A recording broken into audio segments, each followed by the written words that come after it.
Fala galera, boa noite, bom dia, boa tarde, tudo bem com vocês? Mais uma semana aí, né?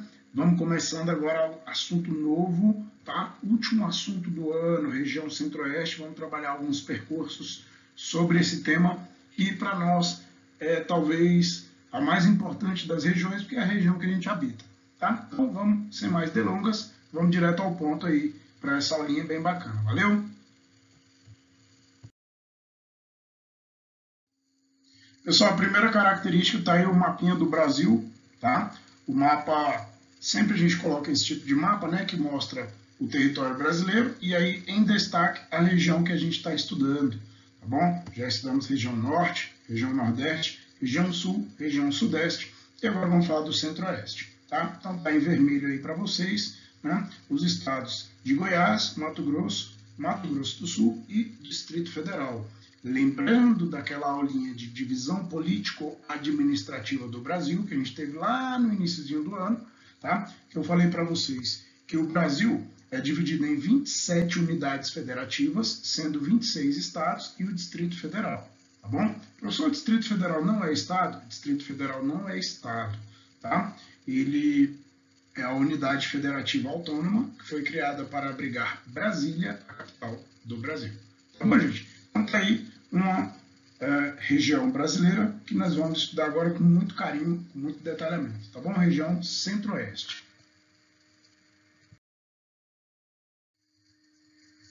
Então tá aí o mapa mais detalhado, né, da região centro-oeste, tá? Os estados de Mato Grosso do Sul e Goiás, além do Distrito Federal, tá bom? Muito cuidado, tá? Esse mapa ele pode te levar a um engano. Ele está escrito lá no Mato Grosso que a capital é Cuiabá. Está escrito no Mato Grosso do Sul que a capital é Campo Grande. Tá? Está escrito no Goiás que a capital é Goiânia. E lá no Distrito Federal tem Brasília lá dentro. Cuidado, Brasília não é capital do DF. Tá? Brasília é a capital do Brasil. Tá bom? Tanto é que eu falei no slide anterior que o Distrito Federal é uma unidade federativa autônoma criada para abrigar Brasília, capital do Brasil. Tá bom? Então, se te perguntar, as 27 unidades federativas do Brasil têm suas respectivas capitais? Não, o DF não tem capital. Existe uma capital dentro do espaço físico do Distrito Federal, mas essa capital, ela é a capital do Brasil, tá bom? Então, muito cuidado com esse detalhezinho, tá? Para a gente poder avançar na matéria. Lembrando também, se não me falha a memória, o artigo 32 da Constituição Federal Brasileira, tá? Ele proíbe que o Distrito Federal seja dividido em municípios. Né? Está escrito lá, é vedado ao Distrito Federal ser dividido em municípios, tá? Por causa da sua natureza, tá bom, gente? Então, você pega o Mato Grosso do Sul e o Goiás, eles são divididos em municípios. Tá? O DF, ele é dividido, como já estudamos também, em regiões administrativas. Né? Você pega lá Águas Claras, Taguatinga, Ceilândia, Candangolândia, Paranoá, Lago Sul, Lago Norte, ok? Então, ele não tem municípios, mas ele tem regiões administrativas. Da mesma forma que ele não tem municípios, ele não tem prefeitos, né? Ele tem administradores regionais, tá bom? Mas isso aí vai para uma aulinha que a gente vai ter lá na frente, tá? Sobre Distrito Federal, tá bom? Características importantes aí sobre o nosso contexto geográfico mais próximo aqui, tá bom, gente? Vamos lá para frente, então. Aí, ó, características gerais, né, da região centro-oeste, tá? Está escrito aí que é a menos populosa das regiões brasileiras, com pouco mais de 16 milhões de habitantes. Tá? Manteve-se pouco povoada e ocupada desde o século XVI até meados do século XX. A partir das décadas de 1940 e 1950, passou a ser mais povoada por conta da expansão da fronteira agrícola, possibilitada pelo desenvolvimento agropecuário, além da implantação de rodovias. Tá? Então, dois fatores foram importantes aí para o povoamento da região centro-oeste, né? Construção de rodovias, integrando esse local aos demais locais brasileiros, e como o mapa está mostrando aí para vocês, olha, nós tínhamos uma fronteira agrícola que inicialmente era mais intensa lá na região sul, depois foi se expandindo para o sudeste, né? E passou aí pelo centro-oeste e está caminhando para a região norte agora. Tá? Então, essa expansão da fronteira agrícola naquele contexto, né, ela permitiu também um maior povoamento, uma maior ocupação da região centro-oeste. Tá? Depois a gente vai falar de um dos fatores que talvez seja o principal, mas aí já é no finalzinho, meados da década de 1950 para frente, né, que é a questão da construção de Brasília. Tá? Quando a capital ela deixa de ser no Rio de Janeiro e passa a ser aqui na região centro-oeste com a construção de Brasília. Então isso também vai ser um fator que vocês vão perceber que contribuiu bastante para a ocupação da região, ok? Gente, esse primeiro capítulo que a gente estuda de cada região, vocês lembram que ele traz aí características gerais, né? Então aqui falando um pouco do relevo, né? Olha lá, como em quase todo o território brasileiro, o relevo da região é marcado por unidades suaves, raramente ultrapassando 1.000 metros de altitude.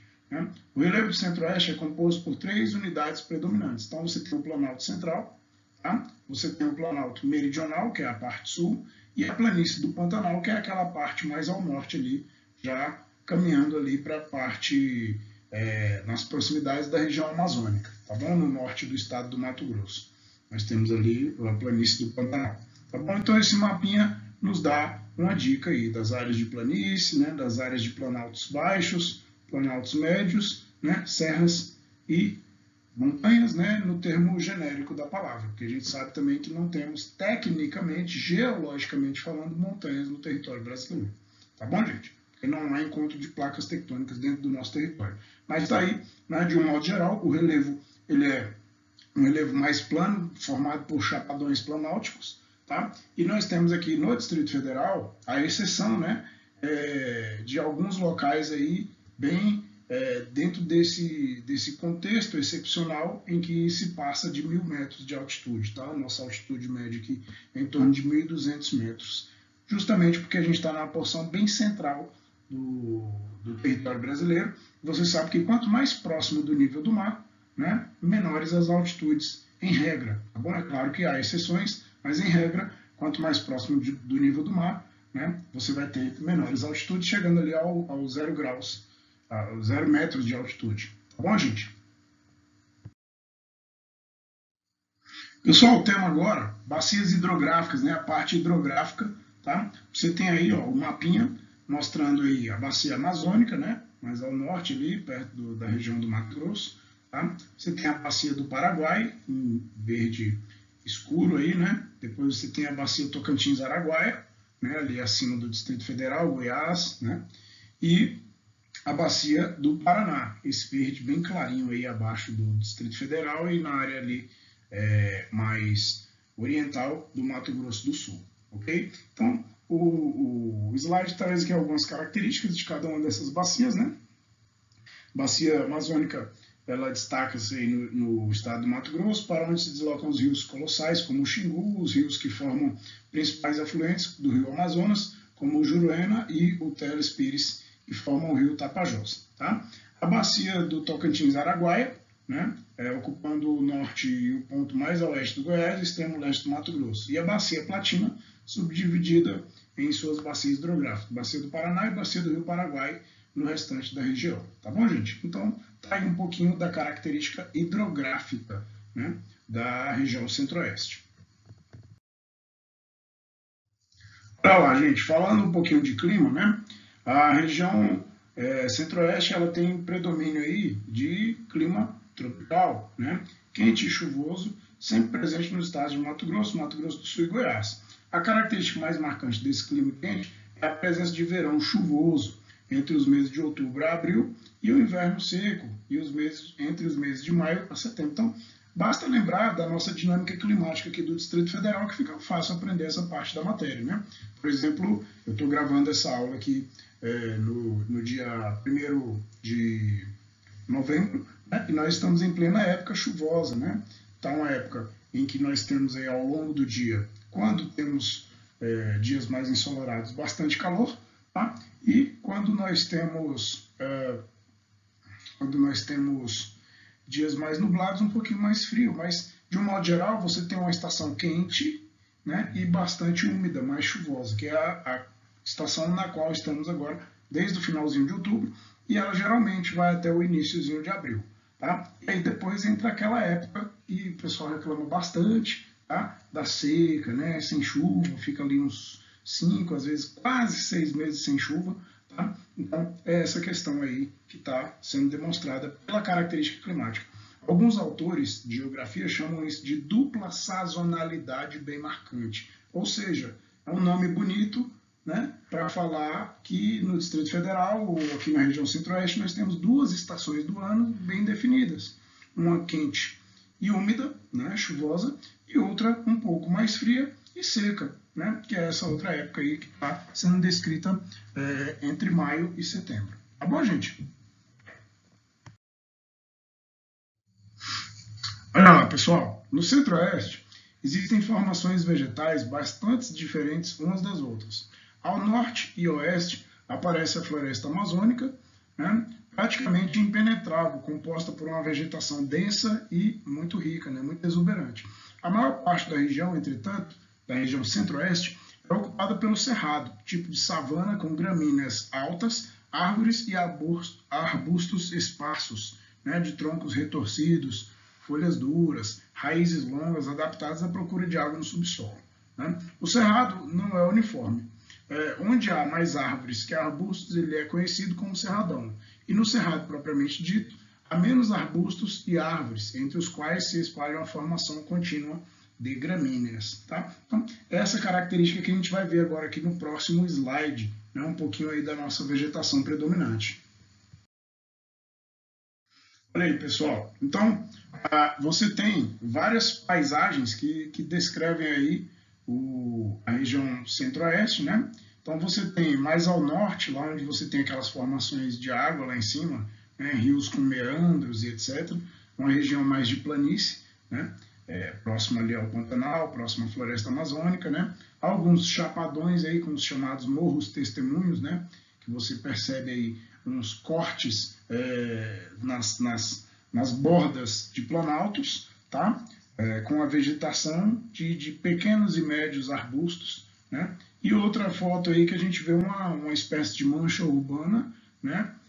Entremeada por meio de uma vegetação lá com os morros suavemente ondulados ao horizonte. Tá? Então, quando você fala da vegetação do cerrado, né, você fala predominantemente do cerrado, tá? E tem uma fala, né, que chamam as árvores do cerrado, que elas são dotadas de escleromorfismo oligotrófico. É um nome bonito também para dizer que as árvores são pequenas ou médias, elas têm galhos retorcidos, né? É um formato esclerosado, é um formato tortuoso, né? Por conta de ausência de nutrientes ou uma pouca quantidade de nutrientes no solo. Quando, na verdade, esse termo é um pouco controverso, porque o solo do cerrado, geralmente é rico em nutrientes. Tá? O que acontece é que, às vezes, você tem situações de solo no cerrado onde você tem uma grande acidez. Tá? E essa acidez ela pode prejudicar a agricultura. E aí os engenheiros agrônomos da Embrapa, na década de 1970, eles desenvolveram o processo da calagem, né? É você adicionar calcário no solo, tá? Para que ele torne-se menos ácido e possa permitir uma boa produção agrícola. Tá? Mas isso aí é o assunto mais para frente que a gente vai estudar na parte de economia. Tá bom, gente? Então, bate-papo hoje bem direto ao ponto, tá? Não vamos nos alongar nesse iniciozinho de matéria, nós vamos aprofundar bastante cada um desses temas, nós vamos ter um momento específico para cada um desses temas que foram apresentados aqui hoje. Tá? Hoje é só uma aulinha de apresentação bem relax para a gente ir podendo aprofundar ao longo das semanas aí que nos restam para esse glorioso final de ano, um ano difícil, mas que todos vocês aí estão de parabéns, porque estamos tendo um bom resultado. Tá? Tem gente falando por aí, foi um ano perdido. No Leonardo da Vinci, não. Aqui não teve ano perdido. Tá? Eu estou vendo os alunos produzindo, tá? Eu estou vendo todo mundo ralando bastante, vocês estão de parabéns. Tá bom, gente? Então, vamos nessa, tá? E já tem matéria nova dentro do contexto de Centro-Oeste, vamos fazer bastante exercício, vamos poder aprofundar. Valeu, galera, obrigado pela atenção, uma excelente semana para todos, é uma semana um pouco mais curtinha, né? Começa com feriado e já vamos vencendo aí essa reta final. Tá bom? Fiquem com Deus, um beijão e até a próxima. Tchau!